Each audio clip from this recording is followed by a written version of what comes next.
এখানে একটি লোক ছোট্ট একটি ছাগলকে কালা জাদু করে উট বানিয়ে দেয়, যাতে করে সে ছোট্ট ছাগলকে বড় উট বানিয়ে বেশি টাকা বিক্রি করতে পারে। তখন পাশে থেকে একজন লোক এসে বলতেছে, তুমি তো জাদু করে এত বড় উট বানালে, তোমার এই উট এখন কিনবে কে?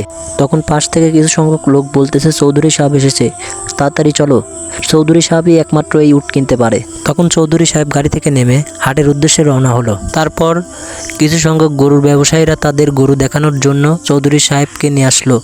নিয়ে এসে চৌধুরী সাহেবকে বলতেছে, এই গরুটা নেন, তাহলে পরে আপনার এলাকায় বড় নাম হবে। তখন আবার পাশ থেকে আরেকজন লোক বলতেছে, আপনার এই গরুর টাকা দিয়ে 10টা ছাগল হয়ে যাবে। এরপর পাশ থেকে আরেকজন লোক এসে বলতেছে, কৃষি ছাগল কি গরু কুরবানি দিচ্ছেন, এগুলো দিয়ে কি আর আপনার নাম হবে?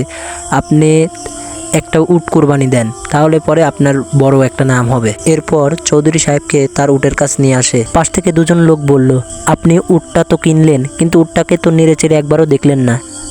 তখন চৌধুরী সাহেব বলতেছে, এটা তো ফলো করিনি, দাঁড়াও উটটাকে একটু আদর করে দেই।